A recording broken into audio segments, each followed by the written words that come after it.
Pukul 6 waktu Indonesia Tengah. RRI ND menyiarkan Warta Berita.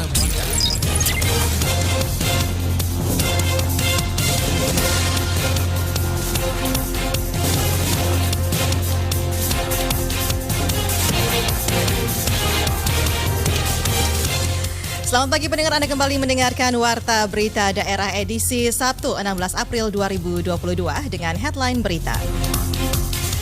OMK Stasi Persiapan Santo Sebastianus Nanganesa gelar prosesi Jalan Salib. Makna wafat Isa Al-Masih bagi umat Kristiani. Dan pendengar, di akhir Warta Berita pagi ini kita ikuti news feature dengan judul Terjebak dalam Jaringan Human Trafficking. Dan inilah berita selengkapnya saudara, bersama saya Caroline Wodamosa.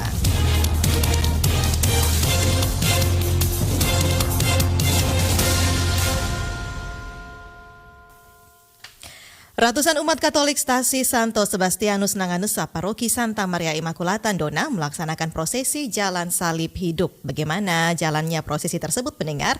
Kita simak bersama laporan Rovinus Wula.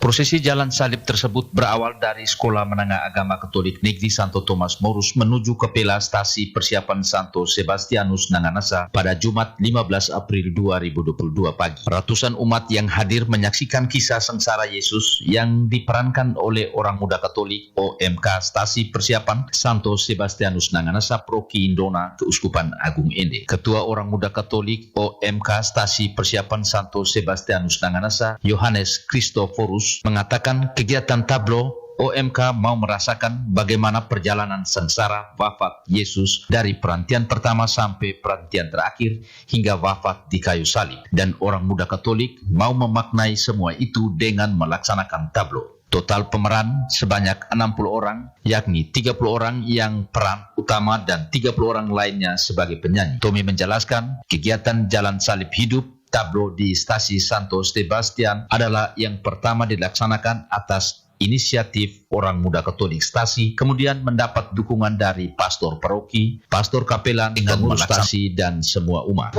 Untuk kami melakukan tablo ini, kami mau merasakan bagaimana perjalanan sengsara dan wafat Yesus dari perhentian pertama hingga perhentian terakhir, sehingga dia wafat di salib. Jadi kami mau memaknai semua itu dengan melaksanakan tablo ini. Lanjut Tommy, proses latihan tablo selama 2 minggu lebih. Dirinya memberikan apresiasi kepada semua anggota OMK, lebih khusus kepada pemeran, orang tua, pengurus stasi, sehingga pelaksanaan tablo berjalan aman sehingga bisa menghadirkan orang banyak, dan kegiatan tablo ke depan akan menjadi agenda rutin tahunan. Sementara itu, Ketua Stasi Santo Sebastianus Fabianus Beni memberikan apresiasi kepada OMK yang telah melaksanakan tablo dan menghadirkan banyak orang dalam prosesi pada Jalan Salib Hidup. Dijelaskan, seluruh kegiatan OMK Stasi tentu mendapat dukungan penuh pengurus, dan kegiatan tablo kali ini akan menjadi program rutin tahunan Stasi Santo Sebastian Nanganesa. Karena kita lagi penataan, tetapi di sisi lain pembina-pembina iman umat, terutama orang muda Katolik yang menjadi penerus gereja masa depan. Inilah yang akan kita lakukan dan terus kita lakukan ke depan. Karena apapun alasan gereja ke depan ada di tangan mereka, bukan kita. Beni menambahkan, Stasi Santo Sebastian Nanganesa sudah lama dipersiapkan mengingat jumlah umat dari tahun ke tahun terus bertambah. Dan perkembangan umat terakhir ada 375 KK, 15 KUB, dan 4 lingkungan. RRI ND Rovinus Wula melaporkan. Sementara pendengar, seluruh umat Kristiani memperingati hari kenaikan Isa Al-Masih pada Jumat 15 April 2022, di mana peringatan wafat Isa Al-Masih atau Yesus Kristus di salib ini memiliki arti dan makna mendalam bagi umat Katolik. Salah satunya adalah penebusan atas dosa-dosa dan menyelamatkan manusia, seperti yang dilaporkan Veranda Garus berikut ini. Kepada RRI dan Tas ND pagi Jumat kemarin, Ketua Majelis Jemaat Salom ND Pendeta Godfriend L. Martensoan, SSI, mengatakan makna kematian Yesus adalah untuk keselamatan bagi umat berdosa yang mau percaya kepadanya. Bagi iman Kristen, ada jaminan dan kepastian keselamatan yang diterima di setiap orang yang percaya kepada Yesus, ada kepastian akan pengampunan dosa. Dengan penebusan dosa ini, semua umat Kristiani diminta untuk tidak mengulang atau melakukan dosa. Kematian Kristus juga untuk menyadarkan serta memperbaharui iman kepercayaan umat umatnya untuk secara sadar serta mau bertobat. Sengsara dan wafat Yesus adalah tanda agung kehadiran kerajaan Allah sebagai perwujudan paling konkret bagaimana Allah mencintai dan mau menyelamatkan manusia. Ketika kita juga merayakan kematian Jumat Agung ini, kita juga mengingat bahwa Yesus telah menebus dosa kita, Allah telah menebus dosa kita. Sehingga dalam kondisi seperti ini, maka kehidupan kita ini seharusnya tidak lagi hidup dalam dosa. Kita sudah tidak pantas lagi. Kita sudah tidak pantas lagi untuk melakukan dosa. Jadi kalau kita melakukan dosa, kita juga lihat, ini kayaknya kurang baik ya. Seperti kalau kita menggunakan pakaian, kita menggunakan apapun, kita akan selalu melihat ini pantas atau tidak pantas. Kita buat ini pantas atau tidak pantas. Jadi kematian Kristus membaharui kita agar kita juga menjadi orang-orang yang merasa bahwa tidak pantas lagi untuk beria-ria di dalam dosa. Jadi ketika melakukan dosa, kita juga kemudian ini sudah tidak. Kita merayakannya, tetapi kita masih mempertahankan dosa itu. Untuk diketahui, Jumat Agung merupakan hari yang begitu penting bagi umat Kristiani dan Katolik dan sudah dianggap sebagai puncak dari pelayanan Yesus di seluruh dunia. Kematian dari Yesus dihitung 3 hari sebelum pelaksanaan Sabat. Hal ini disesuaikan dengan sejarah penguburan Yesus. Terdapat hari yang disebut dengan Pekan Suci yang terdiri dari 5 bagian, yaitu Minggu Palma di mana Yesus masuk kota Yerusalem dan disambut sebagai Raja. Kemudian ada Kamis Putih di mana Yesus mengadakan perjamuan malam terakhir bersama murid-muridnya. Lalu disusul Jumat Agung yang mana Yesus sedang diadili dan dijatuhi hukuman mati oleh Pontius Pilatus, disalibkan hingga wafat serta dimakamkan. Kemudian Sabtu Suci ketika Yesus turun ke tempat penantian ke dunia orang mati untuk mengabarkan kitab suci Injil. Yang terakhir adalah Minggu Paskah, yakni saat Yesus bangkit kembali dari orang mati. Anda sedang mendengarkan Warta Berita Produksi RRI ND.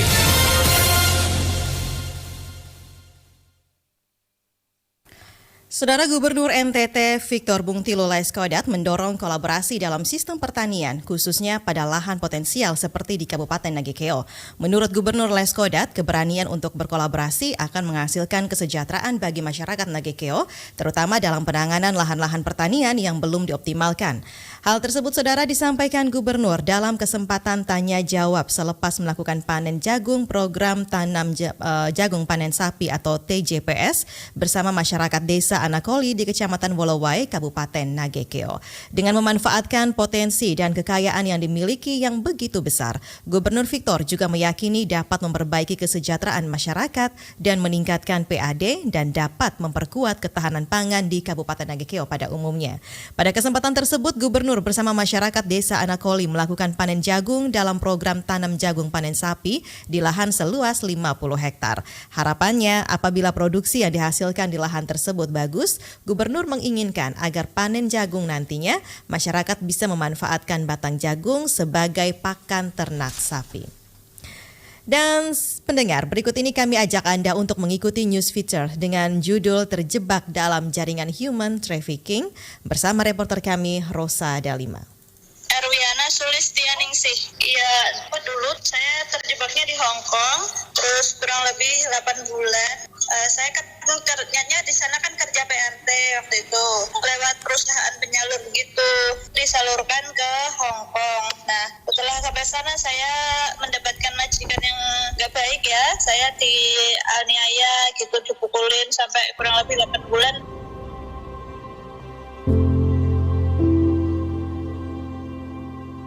Ini adalah catatan dari Erwina Sulistioningsi yang terjebak dalam jaringan human trafficking ketika membagikan kisahnya kepada kami. Erwina mengingatkan agar sebelum memilih menjadi pekerja migran, seseorang harus dibekali dengan keterampilan pekerjaan rumah tangga, bahasa, dan pengetahuan sistem keamanan ketika mendapat suatu masalah selama bekerja di luar negeri. Ya tentu kalau mau jadi buruh migran harus mempersiapkan diri ya, mempersiapkan mental, terus skill juga ya, bahasa, keterampilan untuk bekerja di luar negeri, terus harus memahami juga belajar budaya di negara penempatan kayak gitu. Paling utama yang paling penting juga belajar terkait hukum ketenagakerjaan, terus mencatat nomor-nomor penting, terus mencari tahu informasi kalau ada masalah kemana harus melapor, misalkan nomor telepon polisi itu harus punya, pemerintah juga, kedutaan di negara setempat itu juga harus punya. Jadi ketika ada masalah itu kita bisa minta tolong begitu. Banyak juga kan di luar negeri organisasi yang kayak komunitas agama ataupun komunitas sosial kayak gitu tuh yang suka saling bantu gitu, penting juga untuk bergabung dengan mereka ya. Tidak sedikit perempuan Indonesia yang terperangkap dalam jaringan human trafficking. Akhir Maret 2002 lalu, Katarina, gadis asal Flores Timur NTT, terjebak dalam perangkap yang ditawarkan pelaku tindak pidana perdagangan orang TPPO. Melalui media sosial, mereka menawarkan pekerjaan merawat lansia di kota Medan. Padahal Katarina sebenarnya tengah dipersiapkan untuk dipekerjakan di luar negeri. Karena menolak untuk diberangkatkan, Katarina pun disekap para pelaku. Berikut ini penuturan Romo Beno, pastor di Kevikepan Medan, yang menolong Katarina lepas dari perangkap human trafficking.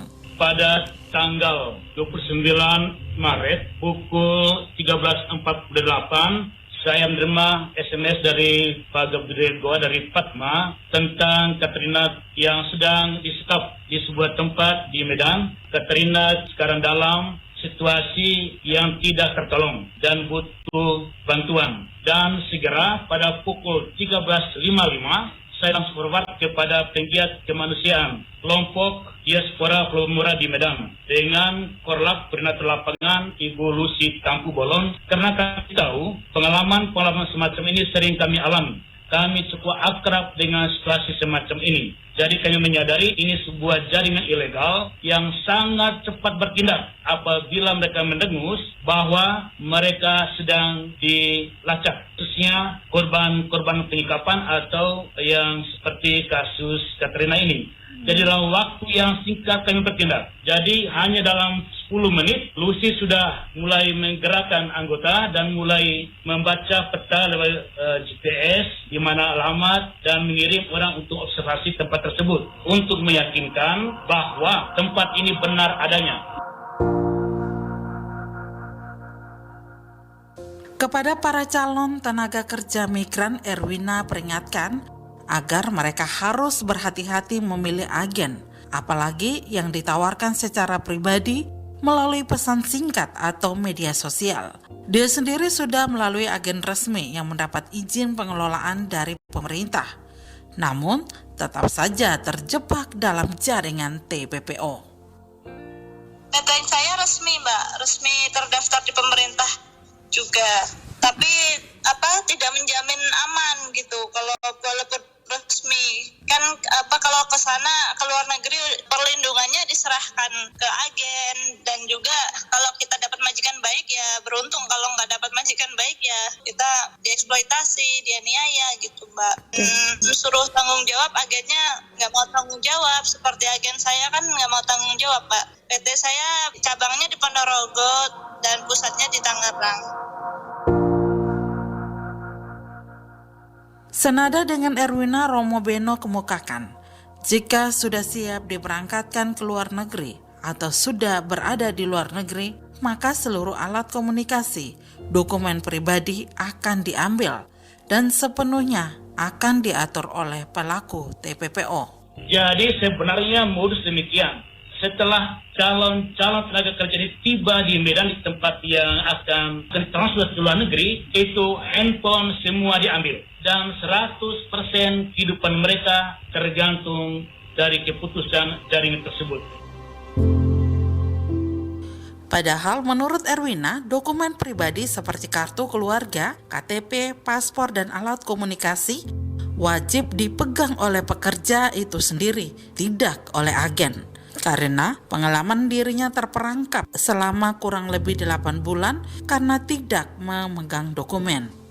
semua dokumen saya ditahan, dokumen pribadi kayak KK, KTP, terus ijazah kayak gitu. Terus sampai di sana pun paspor sama kontrak kerja saya ditahan. Nah, sampai di rumah majikan jahat ya saya nggak bisa apa-apa, nggak bisa kabur. Kalau kabur nanti saya ditangkap polisi gitu kan. Ketua Dewan Pembina Padma Indonesia Gabriel Goa menekankan agar pemerintah dan seluruh stakeholder terkait harus secara masif bergerak untuk memutuskan mata rantai TPPO di NTT. Jaringan ini itu sangat sistemik, maka kita yang bergerak ini perlu membangun jaringan kolaborasi pemerintah, akademisi, dan juga jangan lupa adalah masyarakat sendiri di kampung-kampung perlu diberdayakan. Dan keempat, CSO dalam hal ini juga lembaga agama dan juga pers seperti RRI ini untuk membantu kolaborasi bersama, termasuk dengan perwakilan-perwakilan RI di luar negeri. Terima kasih, sini ada Tante Heni dan juga diplomat senior, ada juga saudara kita dari Korea Selatan. Saya kira ini sangat penting. Kolaborasi nasional, daerah, dan internasional itu penting untuk memotong mata rantai ini. Semoga kisah Erwina dari Jawa Timur dan Katarina dari Flores Timur dapat menjadi pelajaran penting bagi masyarakat Indonesia untuk berhati-hati ketika memutuskan bekerja di luar negeri. Terima kasih dan sampai jumpa.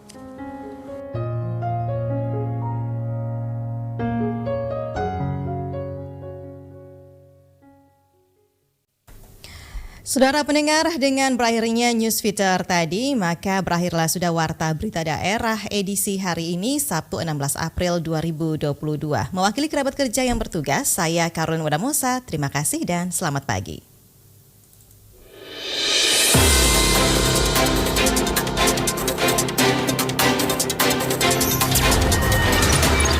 Terima kasih. Anda telah mendengarkan Warta Berita Produksi RRI ND.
FM Pro 1 RRI ND.